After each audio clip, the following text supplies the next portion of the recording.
Hey everybody, what is going on? I am Maximus Rex and this is Big Baby Reviews. Today is Erik Larsen Day, so we're looking at the Savage Dragon issue number 38, cover dated May 1997. Not one of the better Savage Dragon covers, not that it's bad in any way. I just feel like it's one of those covers where maybe not many ideas were coming to Erik Larsen's mind, and he just figured, hey, we got these two characters confronting each other in this issue, so let's just throw them on the cover in some sort of confrontation. That's what we've got here. And I think a lot of it has to do with the colors as well. I just find the choice of colors in the background here and this contour around the Savage Dragon title just not really fitting for the title.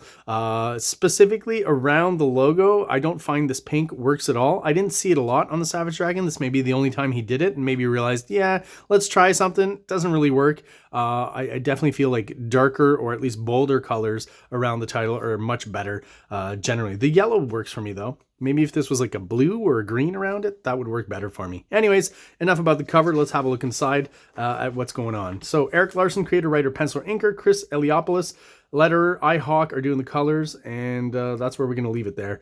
Let's just read, because I haven't been doing these, but I'll try to every issue. So Josh Acorn is someone who is helping out Erik Larsen somehow with, I don't know if it's continuity or a little bit of editing or whatever it was.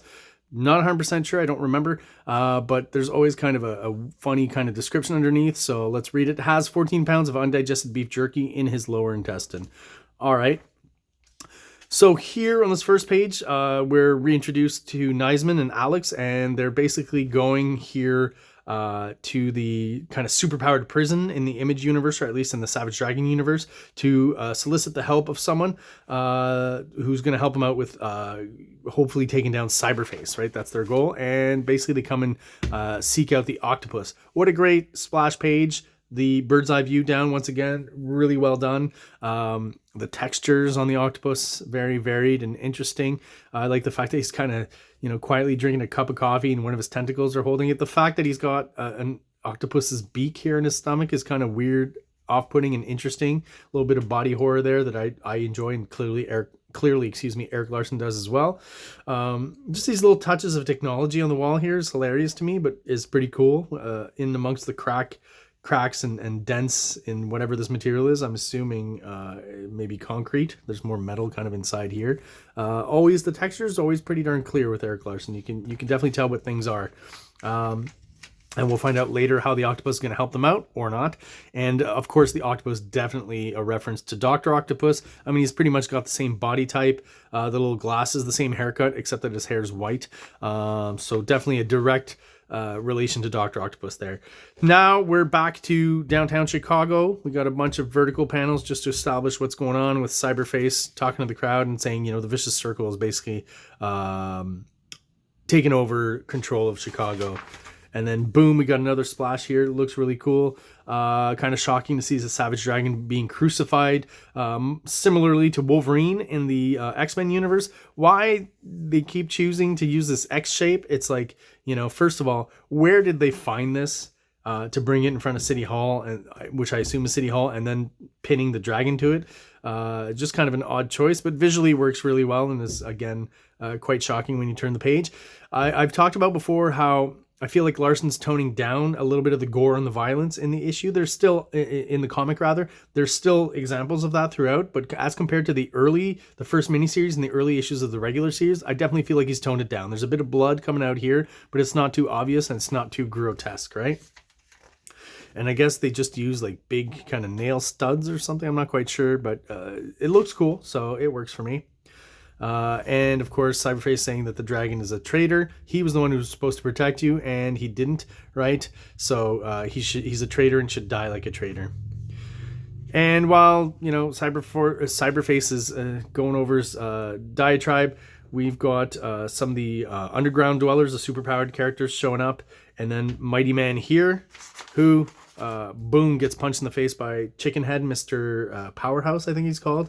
And of course, the reinforcements come in, so Freak Force and those underground superpowered dwellers here to try to take Cyberface down. Good use of these lines, these parallel lines in the background here to create that dynamic movement in the vertical panel. I think that works really well. Larsen is a great storyteller, and his crops even in a tight and narrow panel like this, are usually really good. And you don't lose stuff that you're like, hey, what's going on? It's pretty clear, even though things get cut off. Elements in the panel. I thought this sequence was pretty cool. The shot of Dragon basically busting that X cross made out of concrete, I'm going to assume, from the material I see in the back here. And then kind of, you know, using what's pinned to his arms to smash people. Pretty cool idea.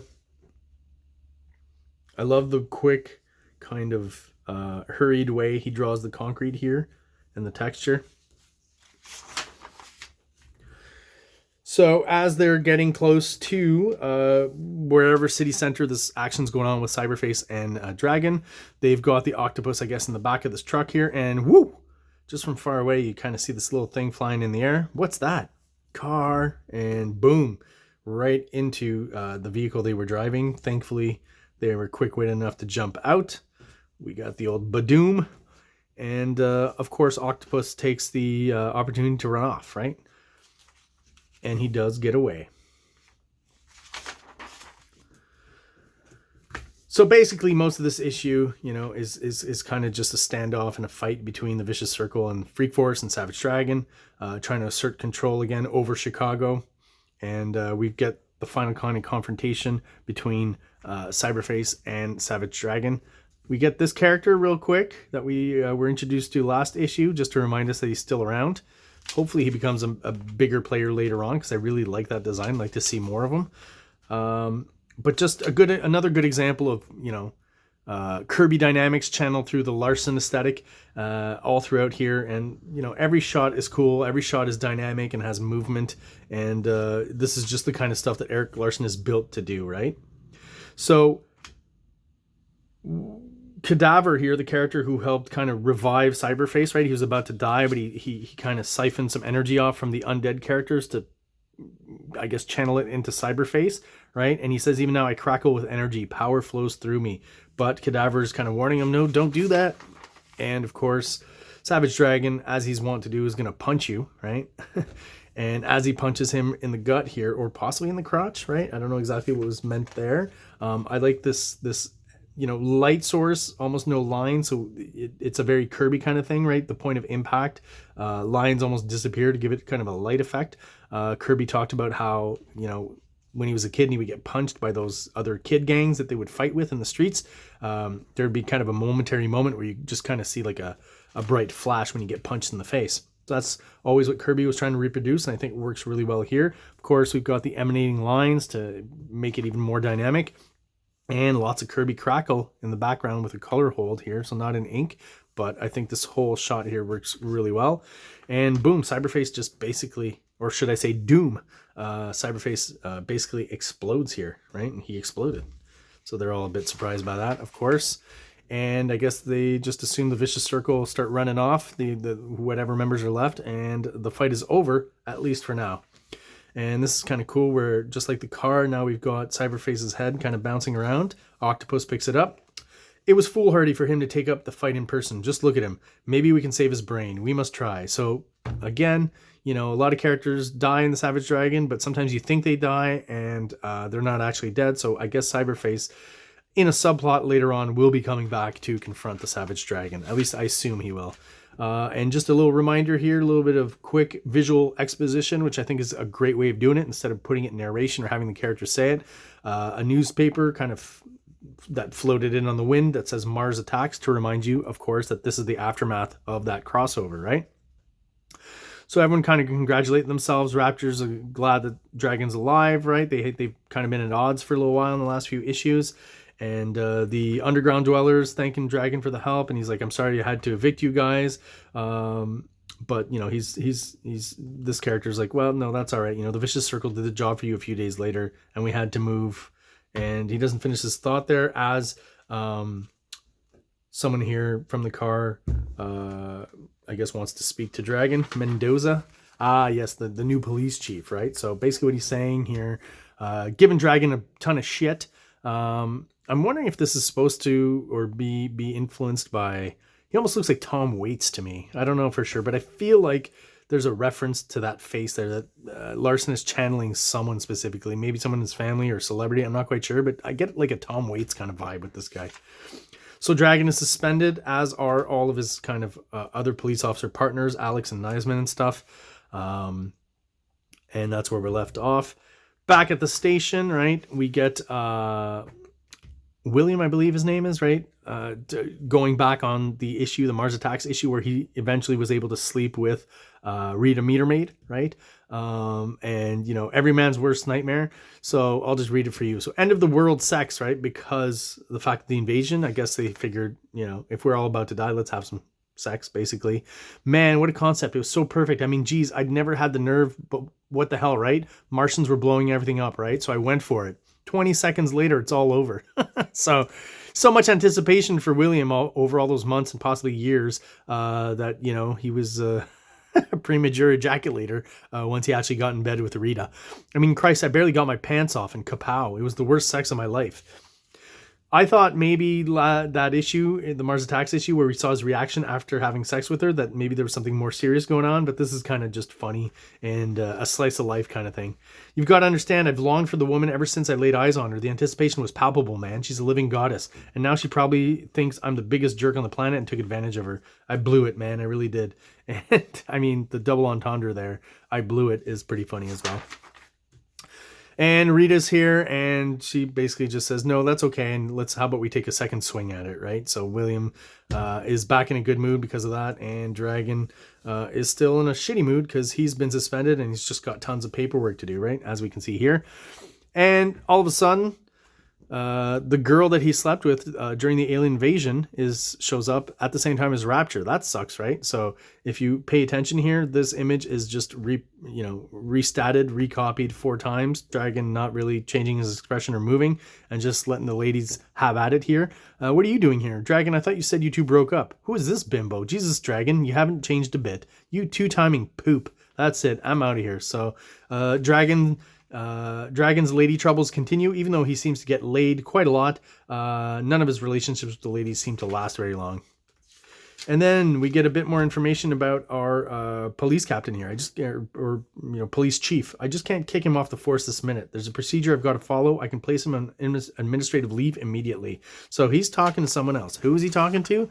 Ba-boom. The reveal is that he's talking to Horde, right? If you remember issues ago, he took over the Savage Dragon for a while. One of these slugs on the back of his neck kind of mind controls him. But what he explains here is that once the dragon was under control and is not anymore. How does he put it? With his having built an immunity to our power, he is the one most capable of thwarting our plans. So I guess he can't mind control him again. So there's just something, we don't know quite yet why Horde has such a hard-on for getting rid of the dragon, but I guess we'll find out in future issues. I've said this before, Erik Larsen's very adept at having different plot lines, kind of come to the forefront and then move back into the background, and then eventually come back when you're least expecting it and kind of surprise you. So still, I think one of the better writers at Image Comics in those early days, at least in the 90s for sure.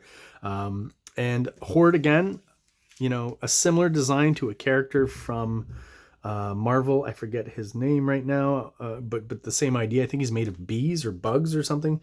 I don't know for sure. But I love just all the textures he's using on the splash page here. He's using some screen tones here on the underside of his arm, some white medium in the shadows as well to make him kind of gross and textury and lumpy.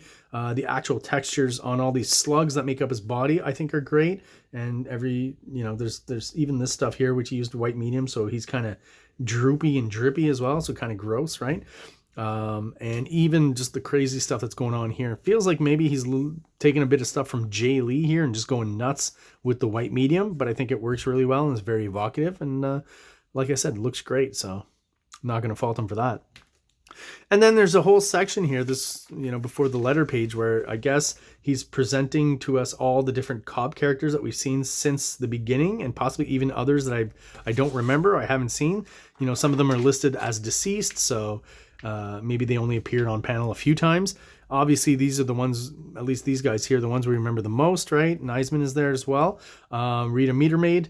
And the most interesting thing about these is some of the wordplay that goes on with some of their names. So I'll read those and point them out.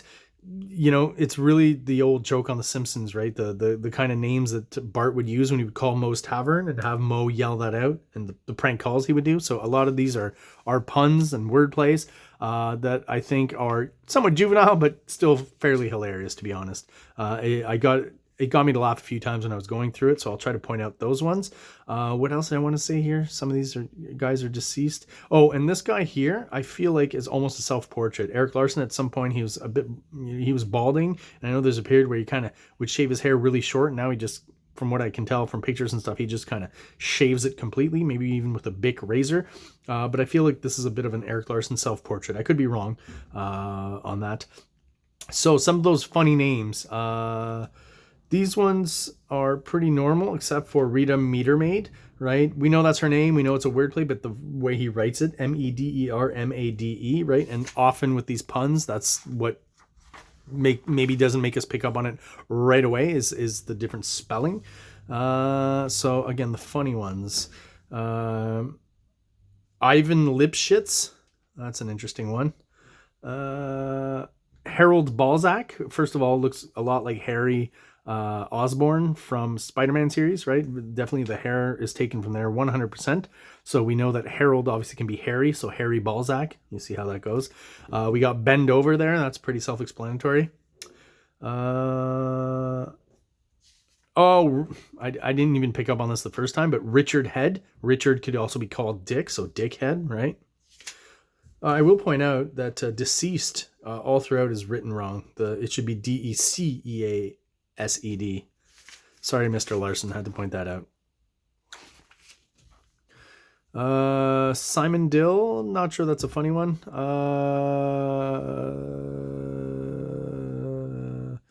Oh, here's one. Seymour Heine. If you listen to that, you should know why that's funny. Mike Roch. That just makes me laugh. Mike Clitoris. Pretty self-explanatory. BO problem. Again, very juvenile, but it just makes me laugh. This is pushing it the most. Urasis itchy. So Urasis, I don't know if that's ever been someone's name, but that just makes me laugh. Urasis itchy.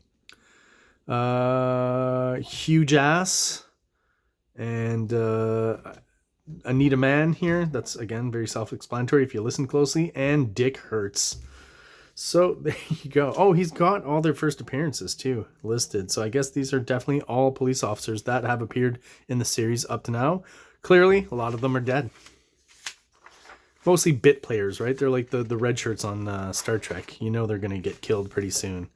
And I thought this image was very interesting. Savage Dragon, the poster. Just a good example of how amazing Erik Larsen is as character designs, right? If you go through all these faces here and these different characters, there's male and female characters. They all have very distinct designs and faces. You'd be hard pressed to find two characters in here that look pretty close to each other.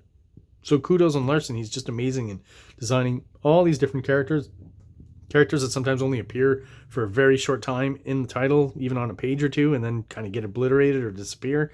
But he still puts in the work. And I do find that almost all of these designs are, at least to a certain extent interesting and very cool.